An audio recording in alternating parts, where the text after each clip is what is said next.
d'emblée, je vous dirais que le lobbyisme auquel j'ai été exposé est une exposition moins dangereuse dans l'immédiat et à titre individuel que, par exemple, la radioactivité, mais que c'est parfois aussi assez intense. Ce qu'on m'a demandé de traiter très précisément, c'est le lobbyisme exercé par les multinationales sur les institutions politiques.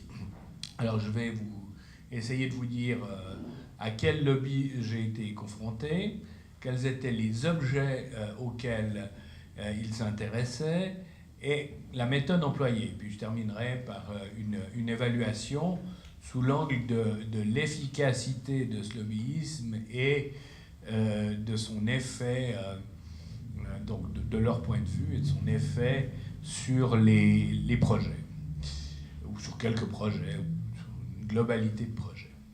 Alors, quels lobbies m'ont interpellé au cours de mes 4 ans de Conseil national et plus encore 12 ans de Conseil des États? Je citerai celui que j'ai trouvé le plus intéressant. Curieusement, c'est STSA, je crois que ça porte toujours ce nom-là, qui est un lobby du trade finance. Le trade finance, si on veut bien parler français, c'est le financement du commerce international, c'est-à-dire de l'exportation de produits alimentaires, de métaux, de pétrole, de je sais pas quoi. Enfin, et le trade finance est très important à Genève et même de manière générale sur l'arc lémanique. Il y en a beaucoup. C'est une activité en soi honorable, ça dépend comment elle est pratiquée. Il y a évidemment beaucoup de critiques dans ce domaine parce que les marges des intermédiaires sont un des facteurs de renchérissement important des produits. Marges qui sont en partie justifiées puisque sur le transport, parfois une certaine transformation, et la délivrance au bon endroit, le calcul également des taxes perçues. Mais il y aurait vraiment beaucoup à dire sur la manière dont certains procèdent. Vous vous rappelez par exemple, avec le pétrole, les nombreuses catastrophes pétrolières qui sont liées au fait que les intermédiaires du pétrole ne prennent pas très grand soin d'avoir des navires sûrs qui suivent des routes qui le soient également, et n'hésitent pas à provoquer des drames et des pollutions en serrant leurs marges. Donc STSA, pourquoi je dis que c'était, à mon avis, le plus intéressant? C'est parce que c'était un lobby qui était, plus que les autres, peut-être encore dire une exception après, mais me semble-t-il, ouvert à la discussion et à écouter ce qu'on avait à lui dire.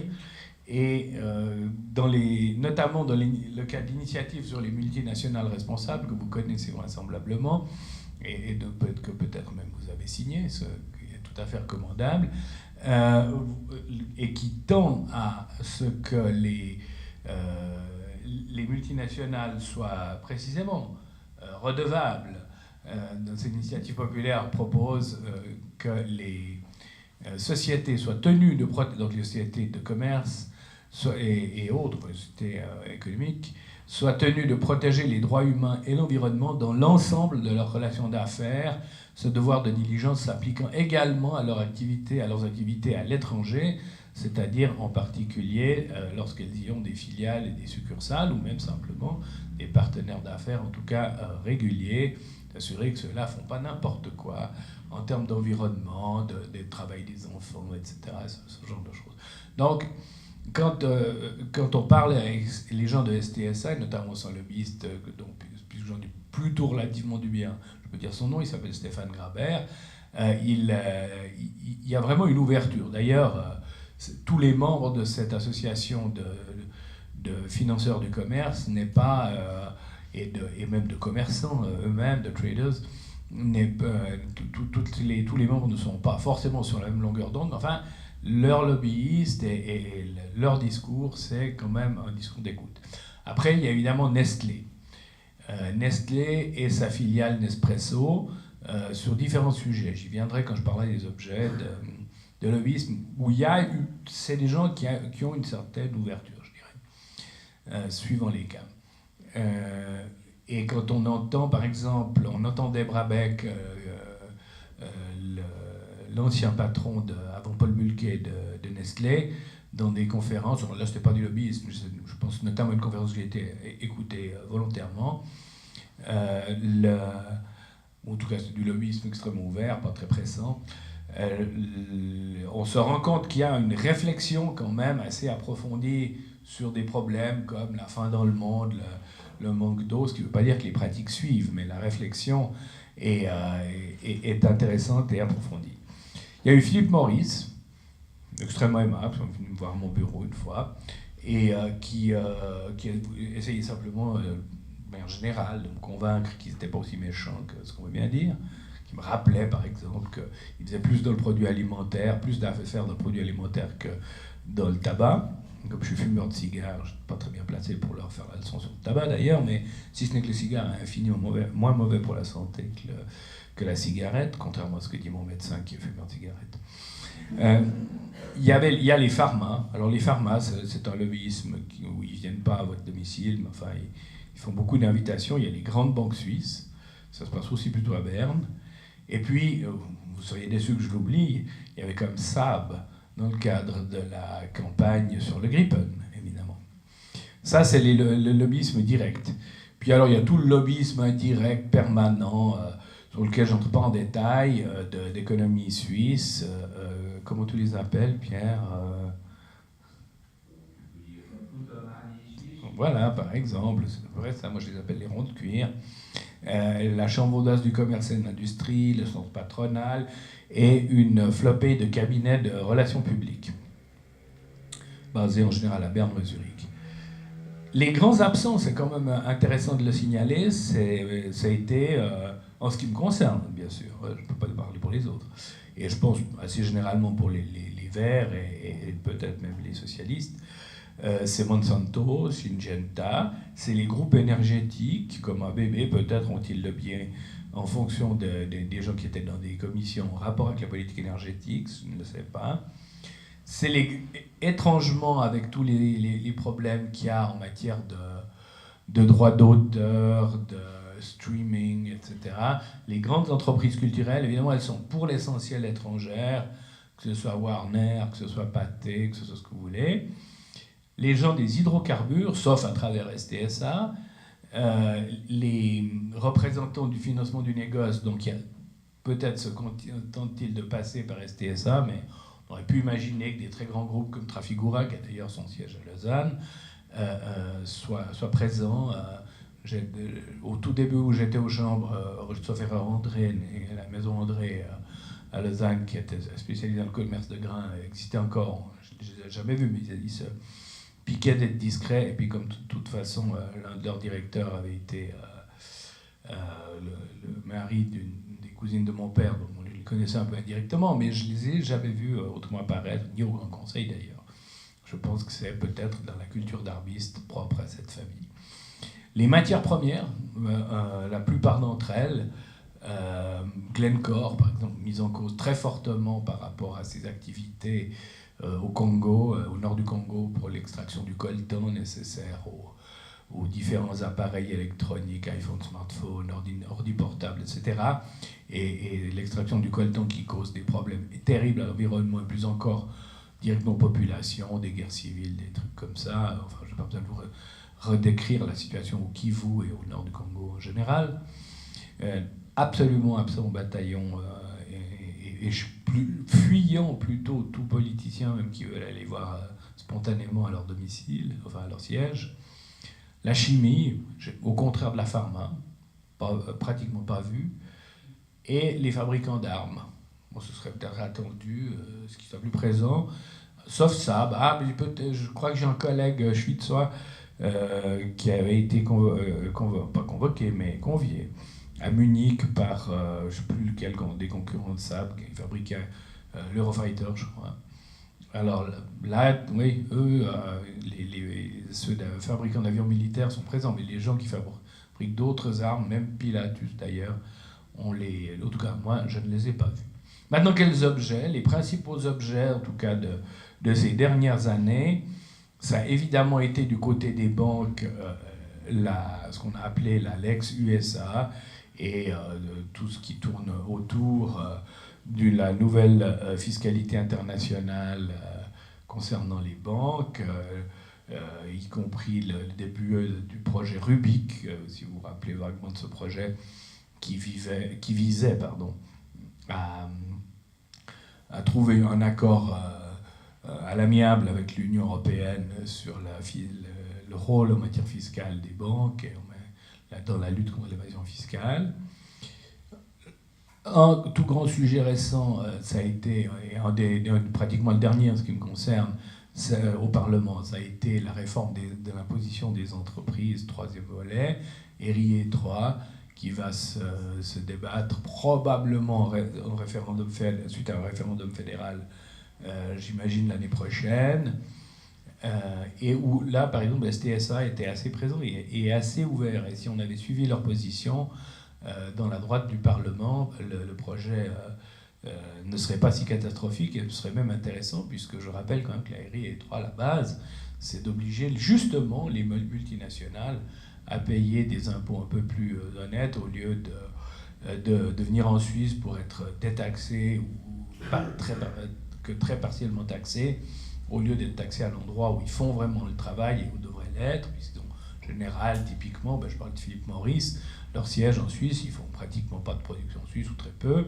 mais là où ils font de la production, ils ne payent pas d'impôts, parce qu'ils disent « Ah, mais on paye au siège », et puis au siège, on a un accord fiscal extrêmement favorable. Le Swissness, donc le label des produits suisses, qui a été une chose extrêmement compliquée, dont je ne me suis pas occupé directement, moi c'était pas dans la commission de l'économie, mais dans celle des affaires juridiques dont je ne faisais plus partie à ce moment-là, mais qui a beaucoup occupé ma collègue Géraldine Savary. Et là, ils sont venus nous voir les deux individuellement. Alors là, c'est Nestlé qui s'est bougé pour ça. Et c'était une discussion assez ouverte, je dois dire. Nestlé aussi m'a abordé tout récemment à propos des capsules Nespresso, parce que les Verts sont partie prenante d'une pétition qui se trouve d'ailleurs sur le site des Verts vaudois, tendant à ce qu'on interdise les capsules Nespresso à cause du gaspillage de matière qu'il y a dedans. Alors, à 3-4 jours de la votation sur l'initiative économie verte, c'est évidemment un sujet chaud.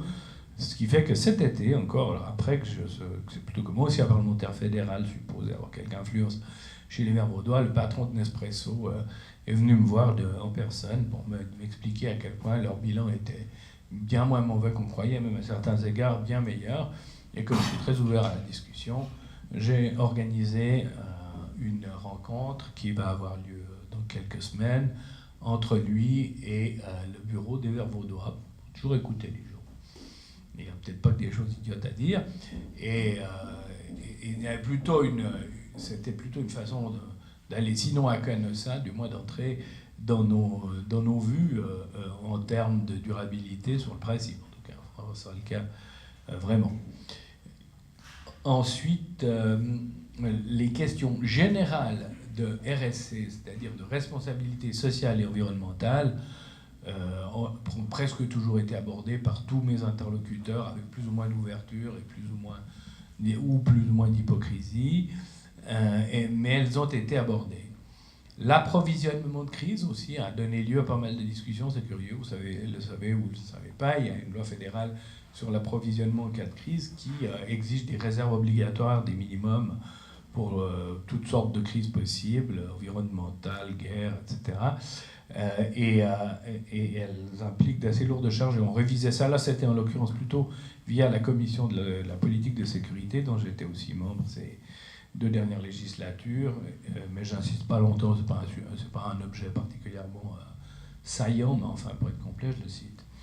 Maintenant, quelle méthode utiliser? Quelle a été la méthode utilisée, ou les méthodes utilisées, disons plutôt? Alors, c'est assez classique, outre, bien entendu, les choses que tout le monde peut lire dans la presse, qui n'est pas spécialement ciblée sur les élus.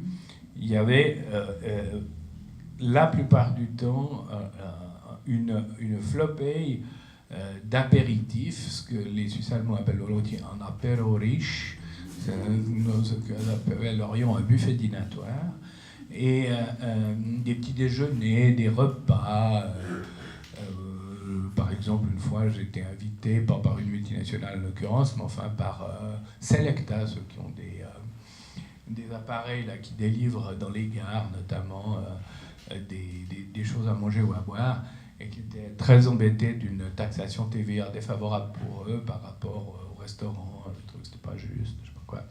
Alors ils ont invité une brochette de parlementaires à manger à l'hôtel Bellevue. On a très bien mangé d'ailleurs, je ne suis pas sûr qu'il en soit sorti grand-chose. Que ce soit de mon côté ou des autres parlementaires. Je n'ai pas vu ensuite beaucoup d'effets. Il y a pas mal de rencontres, alors ça peut se faire très vite, ou d'entretiens téléphoniques. Les rencontres se font la plupart du temps dans les pas perdus du Parlement. Comme les débats sont parfois assez longs, et puis qu'au Conseil des États, en tout cas, ils se terminent assez vite. Pardon, c'est pas tellement le cas au Conseil national, au contraire.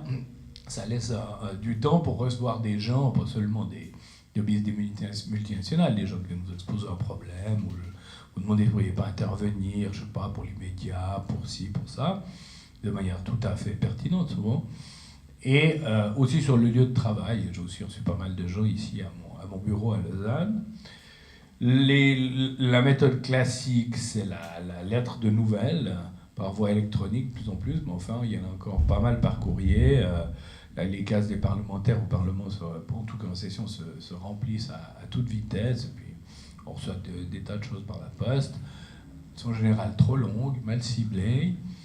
Il y a beaucoup à faire, je pense, pour améliorer la qualité et délivrer des messages qui correspondent, en bon français, à un executive summary, c'est-à-dire à grosso modo une page de résumé de mots-clés et renvoyant alors peut-être plus loin une argumentation si on le veut.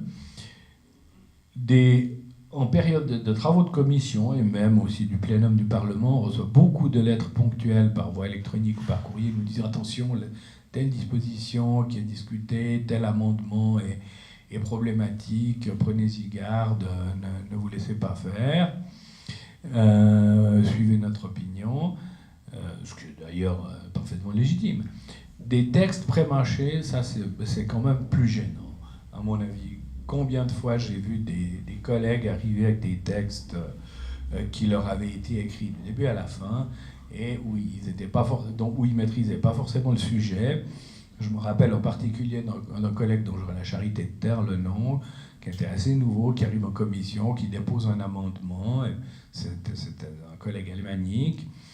Et puis je voyais bien que ça lui avait été écrit, je crois, par Économie Suisse ou une de ses officines. Et évidemment, je lui demande après, mais au fond, qu'est-ce que ça veut dire? Je ne comprends pas vraiment le sens, qu'est-ce qu'on vise avec cet amendement? On pourrait comprendre ça, mais... Puis je fais une assez longue explication, enfin, je parle 2-3 minutes, quoi, en français. Et comme il était alémanique, il comprenait quand même à peu près le français, il s'est un peu réfugié là derrière pour dire, écoutez, j'ai pas compris la question. Je lui ai répété ma question en allemand, puis je lui ai dit, mais au fond, on pourrait l'interpréter de manière A, j'ai expliqué comment, de manière B, j'ai aussi expliqué comment. Et puis alors c'est A ou c'est B? Ou encore autre chose? Et puis et là, il était complètement perdu, il ne pouvait plus se réfugier derrière la langue, puisqu'il avait tout expliqué en allemand, et je crois, les autres avaient l'air d'avoir compris, donc à peu près ce que je disais. Et là, il a dû dire... Ich weiß auch nicht, je ne sais pas non plus. Donc, c'était absolument clair qu'on lui avait filé ça dans les pattes comme un postier, et puis qu'il ne connaissait pas le contenu de la lettre, quoi.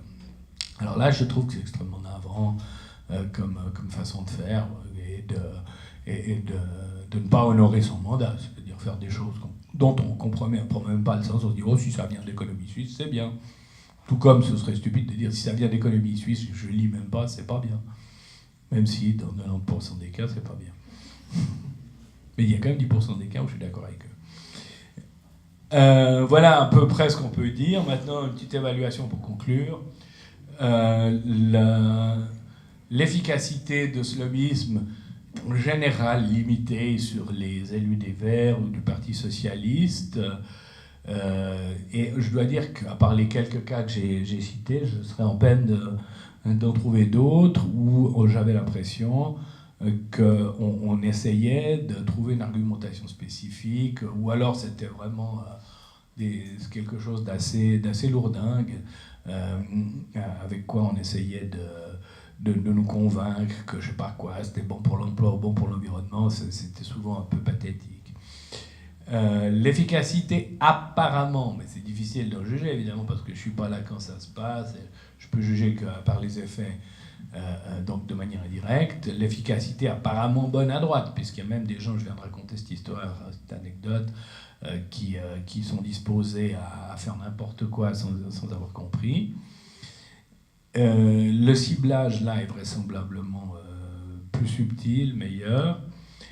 Et ce qu'il faut relever, c'est que, suivant les objets, évidemment, ça devient assez intensif pendant le traitement parlementaire. Ce sera très certainement le cas au moment de la campagne de votation en particulier, concernant l'initiative pour des multinationales responsables que j'ai relevée. On peut se poser une question, c'est l'efficacité sur le Conseil fédéral. Et ça, évidemment, c'est très difficile. Je ne m'imagine pas un conseiller fédéral nous raconter, même comme ça, un peu en confidence, qu'il a parlé longuement avec ceux-ci, ceux-là, si ce n'est peut-être Uli Maurer, nous parle dans le cas du Gripen, nous disant qu'il avait beaucoup parlé avec Gripen, mais qu'il n'avait pas lu le contrat parce qu'il ne savait pas l'anglais. Mais en dehors de ça, évidemment, je pense que pour le Conseil fédéral, ça passe aussi beaucoup par les conseillers et les chefs d'office. Et puis il faudrait être soi-même dans l'administration fédérale, ce qui n'a jamais été mon cas, sauf 3 mois quand j'avais 25 ans, pour en savoir plus, et même assez haut dans l'administration fédérale. Alors on a quelques verts qui sont hauts fonctionnaires, j'ai jamais eu la curiosité de leur en parler. Je pense que s'ils avaient eu vraiment des informations sur les méthodes utilisées à ce niveau-là, ce serait sorti, nous l'auraient dit à moi ou à d'autres, et on en aurait parlé, donc comme on dit, ça se saurait. Donc je pense que ça passe par des canaux tout à fait discrets, mais ça me paraît bien évident que ça existe. On pourrait parler de lobbyisme à l'égard du Conseil fédéral dans un cas assez particulier qui a défrayé la chronique, c'est quand l'ancien conseiller fédéral Moritz Leuenberger, socialiste au demeurant et qui a été très longuement en charge des transports, des communications et de l'énergie, parce qu'en Suisse, les ministres, ils font beaucoup de choses comme une accès, ils font plusieurs ministères, si on veut, en comparaison internationale, Moritz a été embarqué par je ne sais plus quelle grande boîte, est-ce que c'est Implenia, ouais, c'est Implenia, dans son conseil d'administration, aussitôt qu'il quittait le gouvernement. Alors évidemment, le lobbyisme, l'effet de lobbyisme indirect pour quelqu'un qui était à la tête du département surveillant des travaux de dizaines de milliards de francs pour le percement du Gothard est évident venant d'une entreprise du génie civil, surtout si on l'a, par exemple, on lui a promis un siège comme ça une année à l'avance. C'est-à-dire que la dernière année au gouvernement, il savait qu'il allait bosser chez eux, ou être administrateur dans leur boutique. Sa liberté de penser, en tout cas au niveau des apparences, était ainsi affectée. Donc, je ne vais pas faire de longues conclusions éthiques, mais je pense qu'il est légitime que chacun ait le droit de raconter ce qu'il a à raconter, que j'ai pas vu des choses qui m'aient scandalisé. Certaines fois, j'ai été choqué par les discours, je ne l'ai pas été par les méthodes. On ne nous a pas offert des cadeaux, je ne sais pas quoi. C'était pas, à aucun cas limite de la corruption. Je pense que les règles du Parlement fédéral qui disent qu'il ne faut pas accepter de cadeaux au-delà d'une valeur supérieure à 300 francs sont raisonnables. Jamais accepté de voyage. Il y a eu des gens qui se sont fait pincer pour avoir pas été très regardant là-dessus, qui ont accepté des billets d'avion première classe ou je sais pas quoi. Là, ça commence à devenir problématique, mais je serais déçu que quelqu'un pense qu'on peut me corrompre avec un bon repas. Je suis encore capable de le payer moi-même, sans que ça trop gravement mon budget. Par contre, en voyage, on peut commencer à discuter. Et puis, je cite, pour tout à fait finir, un cas juste pour la réflexion, qui était celui non pas d'une multinationale, mais d'une association nationale, gastro-suisse, association des restaurateurs suisses, qui, à l'issue de ma législature nationale, où j'étais candidat à ma réélection et au Conseil des États, m'a dit « Ah, mais alors vous avez défendu ardemment un minimum d'exigence de formation. » Je le faisais parce que dans le domaine de la restauration, je pense que c'est important que les gens aient au moins en matière d'hygiène et d'honnêteté commerciale une base dans l'intérêt des clients, puis pour eux-mêmes, pour ne pas se planter. Il y a trop de gens qui se sont ruinés en croyant qu'en ouvrant un restaurant, ils allaient devenir riches. Donc j'avais travaillé main dans la main avec eux sur ce dossier-là. Il me dit alors pour vous remercier, comme on a un fonds de soutien pour les parlementaires, pour l'élection ou la réélection de parlementaires qui partagent nos vues, on vous propose de vous verser 5 000 francs pour votre campagne de cet automne, c'était l'automne 2007. Et je leur ai dit, écoutez, c'est gentil, je vais me renseigner si c'est faisable. J'ai écrit une lettre au bureau du Conseil national en exposant la situation et en lui demandant s'il estimait qu'éthiquement je pouvais accepter ces 5 000 francs. Je n'ai pas eu de réponse, alors j'ai relancé. Enfin, on a fini par me répondre qu'ils avaient examiné, que c'était délicat, puis qu'ils n'avaient pas vraiment de réponse, et puis qu'ils laissaient à l'appréciation de ma conscience. Alors ma conscience a dit non. Voilà.